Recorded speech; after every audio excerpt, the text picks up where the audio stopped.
Halo semuanya, kembali lagi bersama saya Madianto. Kali ini kita akan membahas tentang cara efektif untuk menghindari hasrat belanja yang berlebihan. Bagi kamu yang telah memiliki penghasilan sendiri, menggunakan dan membelanjakan sejumlah uang, tentu seharusnya dilakukan dengan sangat penuh pertimbangan. Mengingat kerja keras yang telah dibutuhkan untuk menghasilkan sejumlah uang tersebut cukuplah keras, meski tidak memiliki sebuah kemampuan khusus dalam mengelola keuangan. Namun pada umumnya setiap orang akan memiliki trik tersendiri dalam membatasi sejumlah pengeluaran yang akan dilakukan dalam keuangan. Hal ini menjadi sangat penting sebab setiap orang harus memiliki sebuah kebijakan yang tepat untuk mengatur keuangan mereka sendiri, termasuk kamu. Mengatur keuangan bisa dilakukan dengan berbagai cara, salah satunya dengan membatasi sejumlah keinginan belanja yang kamu miliki, di mana ini bisa saja terkait dengan kebiasaan buruk yang kamu lakukan selama ini. Jika kamu termasuk satu di antara sekian banyak orang yang sulit dalam menahan hasrat belanja, maka mulailah melakukan cara berikut ini yang efektif mengatasi hal tersebut. Yang pertama, perhitungkan jumlah pekerjaan yang akan kamu lakukan. Kamu tentu akan sangat setuju jika dikatakan bahwa semua barang yang dibeli tentu akan dibayar dengan sejumlah keringat dan kerja keras kamu. Bayangkan berapa jam kerja yang akan kamu lakukan untuk membawa pulang sebuah barang belanjaan ke rumah. Hal inilah yang kemudian bisa dijadikan sebuah pemikiran cemerlang untuk mempertimbangkan layak atau tidaknya pengeluaran yang akan kamu lakukan untuk barang tersebut. Jika ternyata sejumlah uang yang akan kamu bayarkan akan sesuai dengan manfaat dan juga masa pakai barang yang kamu beli, maka pembelanjaan tersebut tepat dan bisa dilakukan. Namun jika ternyata barang yang kamu beli hanya memiliki manfaat sesaat dan kemudian menjadi sampah setelahnya, maka hal ini adalah keputusan belanja yang salah, sebab kamu mengeluarkan sejumlah uang untuk barang yang tidak sebanding nilai dan juga manfaatnya bagi kebutuhan kamu sendiri. Kedua, jangan bawa semua kartu kredit atau kartu debit ketika belanja. Memiliki beberapa kartu kredit atau kartu debit bisa menjadi sebuah fasilitas pendukung yang memudahkan kamu untuk melakukan berbagai transaksi keuangan, termasuk belanja. Namun sangat penting untuk bijak dalam menggunakan kartu ini, terutama terkait penggunaannya yang dikhususkan dalam masa darurat saja. Jangan membawa serta semua kartu ketika ke mall atau berbelanja. Hal ini bisa memicu sejumlah pengeluaran yang tidak terkendali dalam keuangan.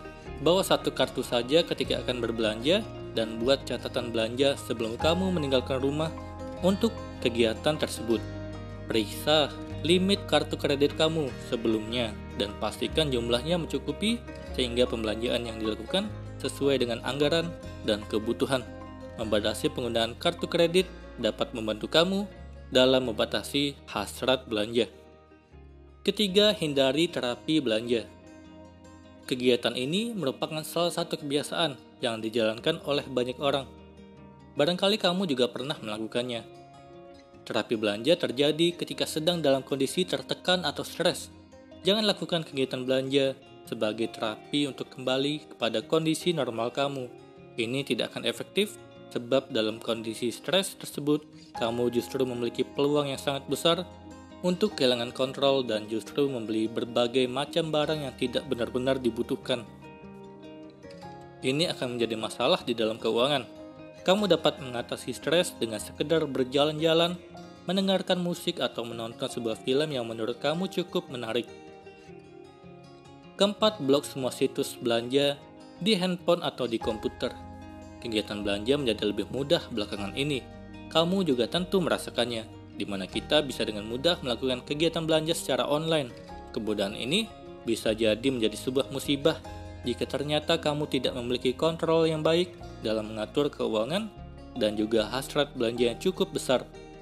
Jika berbagai situs belanja atau aplikasi belanja tersebut terasa mustahil untuk dihindari sebab kamu tidak bisa mengontrol diri, maka tidak ada salahnya kamu memblokir sementara berbagai situs tersebut dari komputer. Dengan begitu, kamu bisa lebih berkonsentrasi untuk mengerjakan berbagai pekerjaan lainnya di komputer tersebut. Kelima, hindari belanja bersama. Saat berbelanja dengan orang lain, Baik itu pasangan atau teman, maka seringkali kita akan membeli berbagai macam barang yang tidak benar-benar kita butuhkan. Akan menjadi terasa lebih sulit untuk membatasi diri, termasuk untuk berkonsentrasi pada barang-barang belanjaan yang memang telah direncanakan sejak awal.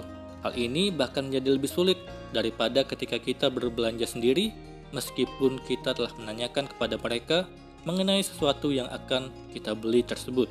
Maka seringkali kita justru selalu mendapatkan dukungan untuk membeli berbagai barang yang tidak begitu dibutuhkan tersebut. Karena itu, ada baiknya kamu menghindari kegiatan berbelanja ketika bersama dengan orang lain. Keenam, tabung uang kamu daripada dibelanjakan. Ini mungkin akan menjadi sebuah kebiasaan yang tidak mudah untuk dilakukan, terutama bagi kamu yang belum terbiasa menabung. Namun ada baiknya kamu mulai membiasakan diri untuk melakukannya dari sekarang, daripada kamu selalu menghabiskannya untuk membeli berbagai macam barang yang tidak benar-benar kamu butuhkan. Agar lebih mudah, kamu bisa melakukan ini dengan sebuah motivasi dalam diri kamu. Misalnya dengan merencanakan sebuah liburan di akhir tahun. Hal ini akan cukup membantu kamu dalam menyisihkan sebagian uang tersebut. Meskipun kemungkinan kamu tidak bisa memenuhinya nanti karena uang tersebut tidak mencukupi. Namun setidaknya kamu bisa melakukan berbagai hal menyenangkan lainnya dengan uang tersebut di akhir tahun nanti. Ketujuh, donasikan untuk amal. Jangan selalu berpikir untuk membeli sesuatu hanya karena kamu melihat orang lain menggunakan barang tersebut. Hal ini akan sangat mubazir, terutama jika ternyata kamu masih memiliki barang sejenis lainnya yang bisa dipergunakan saat ini. Daripada melakukan hal tersebut, maka ada baiknya uang yang kamu miliki diberikan kepada mereka yang membutuhkannya. Beramal atau menyumbangkan sejumlah uang tersebut kepada seseorang yang benar-benar membutuhkannya akan jauh lebih baik dan tepat daripada kamu membelanjakannya untuk berbagai kebutuhan yang tidak begitu penting. Kedelapan, belanjakan untuk pengalaman, bukan barang. Daripada membeli barang yang tidak begitu dibutuhkan, maka akan jauh lebih baik jika uang kamu tersebut dibelanjakan untuk berbagai hal yang menyenangkan, seperti sebuah perjalanan di akhir pekan bersama dengan orang tercinta. Hal ini akan jauh lebih menyenangkan dan memiliki makna di dalam kehidupan kamu. Menabung sejumlah uang selama beberapa waktu sangat mungkin bisa memberi kamu sebuah kesempatan untuk bisa menikmati kegiatan atau perjalanan yang membahagiakan dengan berbagi pengalaman berharga bersama dengan orang-orang tercinta. Belanjakan dengan bijak. Berapapun penghasilan yang kamu miliki, tentu harus sebanding dengan sejumlah pengeluaran yang kamu lakukan setiap bulannya dalam keuangan tersebut. Hal ini bahkan bisa menjadi sebuah pekerjaan yang sangat sulit untuk dilakukan jika ternyata kamu tidak memiliki kemampuan yang baik dalam mengatur pembelanjaan. Kelola keuangan kamu dengan bijak, selalu hindari hasrat belanja yang besar dan tidak terkontrol sehingga sejumlah uang yang kamu miliki tersebut bisa bermanfaat dengan baik dalam kehidupan kamu. Kali ini kita akan membahas tentang cara membuat tabungan semakin banyak. Menabung adalah kebiasaan yang tidak bisa dibangun secara instan. Kebiasaan menabung harus dipupuk sejak dini, sehingga kamu dapat berkomitmen dan konsisten dalam menyisihkan sebagian uang. Ada beberapa manfaat yang didapat dari kebiasaan menabung. Salah satunya adalah kamu bisa lebih disiplin dalam mengatur keuangan. Dengan uang tabungan yang ada, kamu tidak akan khawatir lagi bila tiba-tiba ada keperluan mendesak atau darurat. Sayangnya ada beberapa orang yang merasa susah sekali untuk menyisihkan penghasilan. Hal ini disebabkan karena penghasilan terlalu minim atau pas-pasan, sehingga tidak ada sisa yang dapat dipakai untuk menabung. Ada pula yang sudah berhasil menabung, tetapi jumlah tabungan tidak bertambah atau stagnan di angka itu-itu saja. Lantas bagaimana cara menambah tabungan agar jumlahnya semakin banyak? Mari simak hal yang bisa membuat tabungan mengalami peningkatan. Yang pertama, hitung total penghasilan dan jumlah pengeluaran. Apabila kamu seorang karyawan dengan nominal gaji bulanan yang pasti, maka kamu bisa mulai menghitung jumlah pemasukan dan pengeluaran selama sebulan. Parameter yang digunakan adalah pengeluaran-pengeluaran yang sifatnya rutin, seperti tagihan listrik, kuota internet, dan lain sebagainya. Manfaatkan beberapa aplikasi keuangan yang menjamur dan dapat diunduh di Play Store atau di App Store. Hadirnya aplikasi-aplikasi keuangan ini dapat membantu mencatat semua pengeluaran dan pemasukan. Kemudian bandingkan antara pengeluaran dan pemasukan yang didapat. Dari hasil yang diperoleh, maka kamu bisa mengetahui kemana habisnya uang selama ini. Kedua, catat semua rencana pengeluaran. Cara lain untuk menambah jumlah dana di tabungan adalah mencatat semua rencana pengeluaran. Perbarui catatan setiap bulannya dengan cara mengevaluasi pengeluaran di bulan sebelumnya. Kalau ada beberapa pengeluaran yang sifatnya sepele, misalnya nongkrong dengan teman, maka bisa dihilangkan dari daftar. Cara ini bisa menghemat beberapa ratus ribu yang bisa disisihkan untuk ditabung pada bulan berikutnya. Membuat catatan rencana pengeluaran juga dapat membantu mengontrol keuangan. Kamu tidak akan lagi menyesal karena telah membuang-buang uang untuk urusan yang sifatnya tidak urgent. Ketiga, tentukan tujuan. Mengapa harus menabung? Memupuk kebiasaan menabung akan terasa sulit kalau kamu tidak mengetahui secara pasti apa tujuan dari menabung. Bedakan tujuan menjadi dua, yakni jangka pendek dan jangka panjang. Tujuan jangka pendek misalnya membeli gadget baru atau jalan-jalan akhir tahun, sedangkan tujuan menabung jangka panjang adalah membeli rumah atau membeli mobil baru. Kamu juga harus memikirkan masa pensiun nanti. Buatlah catatan-catatan yang bisa memotivasi dirimu untuk menggapai tujuan tersebut. Keempat, alokasikan dana untuk menabung di awal bulan. Setiap kamu menerima gaji bulanan, sebaiknya sisihkan terlebih dahulu untuk ditabung. Ubah mindset menjadi menabung adalah prioritas yang utama, sehingga kamu tidak lagi mengandalkan uang sisa sebagai tabungan. Karena jumlah uang bulanan tidak menentu, bahkan ada juga yang kemungkinan gagal menabung karena uang terlanjur habis. Hal inilah yang membuat nominal tabungan tidak bertambah secara signifikan. Jadi biasakanlah menyisihkan uang di awal bulan, sehingga kamu bisa lebih cakap menyesuaikan pengeluaran dengan sisa uang yang ada.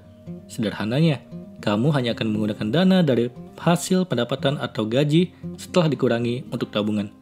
Di samping itu, kamu juga dapat meminimalisir penggunaan uang secara berlebihan untuk hal-hal di luar rencana. Kelima, menentukan besaran dana yang ditabung. Agar jumlah dana tabungan dapat bertambah, maka kamu harus menentukan besaran dana yang ditabung dengan lebih spesifik. Misalnya, setiap bulan menabung 100 ribu atau lebih. Atau kamu juga bisa menggunakan perhitungan 10% sampai 20% dari gajimu untuk ditabung. Meski tidak menutup kemungkinan kamu bisa menyisihkan lebih banyak dari itu, tapi menurut pakar keuangan, 20% dari gaji adalah nominal yang pas untuk ditabung sebagai jaminan di hari tua. Keenam, pisahkan rekening tabungan dengan rekening kebutuhan lain. Memisahkan rekening tabungan dengan rekening yang biasa dipakai untuk memenuhi kebutuhan sehari-hari ternyata dapat meningkatkan jumlah uang tabungan. Kalau perlu, uang tabungan disimpan di rekening tanpa ATM. Jadi kamu akan berpikir dua kali kalau ingin mencairkan dana tersebut. Apalagi kalau membayangkan harus mengantre dengan ketidakpraktisan lainnya. Kamu juga bisa melirik deposito online dengan besaran angka mulai 5 jutaan yang marak belakangan ini. Akan tetapi, kendalanya nominal deposito masih terlalu besar. Untuk mengatasi hal itu, kamu cukup menargetkan jumlah tabungan agar mencapai angka minimal deposito. Setelah dana terkumpul, segera pindahkan tabungan menjadi simpanan berjangka. Dana ini akan aman di tabungan, bahkan bisa berbunga. Ketujuh, pakai uang tunai setiap transaksi belanja. Biasakan membawa uang tunai secukupnya kalau ingin pergi berbelanja. Kalau perlu, bawa catatan apa saja yang hendak dibeli. Usahakan untuk tetap berada di jalur aman ketika membeli sesuatu, serta sesuaikan dengan catatan yang sudah dibawa dari rumah. Identifikasi, kebutuhan, dan keinginan. Cara lain untuk menggemukkan angka tabungan adalah dengan mengidentifikasi mana kebutuhan dan keinginan. Kamu harus bisa membedakan mana keperluan yang memang dibutuhkan dan mana yang sekedar untuk memuaskan keinginan semata. Untuk menjawab perbedaan antara kebutuhan dan keinginan, maka tanyakan pada diri sendiri, apakah kamu bisa hidup tanpa barang itu? Kalau jawabannya tidak, maka barang tersebut merupakan kebutuhan yang harus bisa dipenuhi. Sebaliknya, kalau jawabannya iya, maka hidupmu tetap dapat terus berlanjut meski tanpa barang tersebut. Semakin cermat dalam memperhitungkan hal ini, maka kondisi keuangan dapat lebih stabil dan tabungan pun dapat bertambah banyak.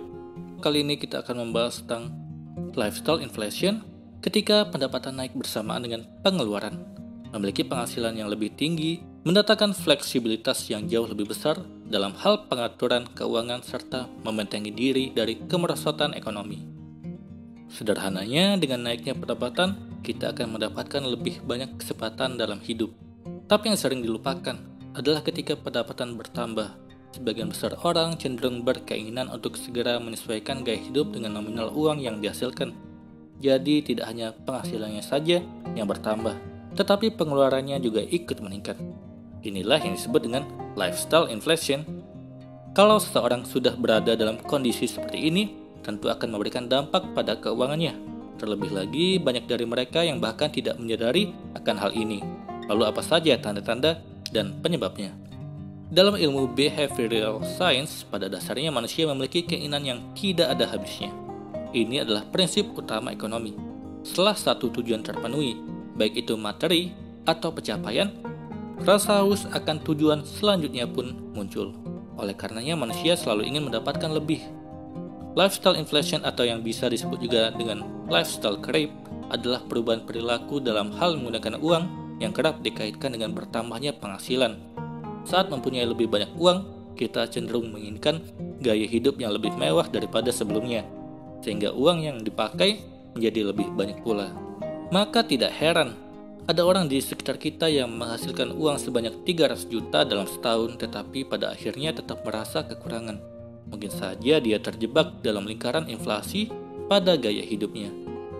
Biasanya lifestyle inflation terjadi akibat dari mindset bahwa seseorang pantas mendapatkan kehidupan yang lebih baik, misalnya membeli gadget flagship, barang-barang mewah, atau terbiasa makan di restoran mahal demi meningkatkan kualitas hidup. Mindset ini menjadikan hal-hal yang tadi disebutkan sebagai senjata untuk membayar usaha serta kerja keras yang telah mendatangkan nominal uang tertentu dengan jumlah yang lebih besar. Tekanan media sosial. Fakta bahwa kita memiliki kecenderungan untuk membandingkan diri sendiri dengan orang lain adalah realita yang cukup menyedihkan. Seorang profesor sekaligus ekonom, Ada Ferry, menerbitkan sebuah makalah dalam Journal of Public Economics. Ia menemukan bahwa kebahagiaan dan rasa harga diri orang-orang dipengaruhi oleh dua faktor. Seseorang yang sadar bahwa ia menghasilkan lebih banyak uang dibandingkan lingkungannya, kemungkinan besar akan merasa dirinya sukses dari uang yang didapatkan. Hal ini disebut sebagai social comparison, yang juga merupakan bagian pendorong munculnya lifestyle inflation. Apalagi dengan adanya media sosial yang selalu terlibat dalam kegiatan sehari-hari, tentu akan semakin memicu terjadinya social comparison. Hampir dapat dipastikan bahwa ini bisa menjadi tekanan tersendiri bagi para penggunanya. Sebuah laporan berjudul The Secret Financial Life of Americans menemukan 28% generasi milenial mengaku bahwa mereka secara sengaja membuat dirinya terlihat lebih kaya di media sosial daripada aslinya. Disinilah media sosial berperan dalam perbandingan sosial dan semakin mendorong orang-orang ke arah inflasi gaya hidup. Media sosial di zaman sekarang merupakan suatu bentuk tekanan modern untuk membangun citra seseorang. Jadi tidak heran kalau penggunanya bersedia menyibukkan dirinya dan berusaha membuat orang lain terkesan dengan cara mengoleksi materi yang bisa dipamerkan. Itulah tadi cara memahami lifestyle inflation. Semoga ini bermanfaat. Sekian dan terima kasih.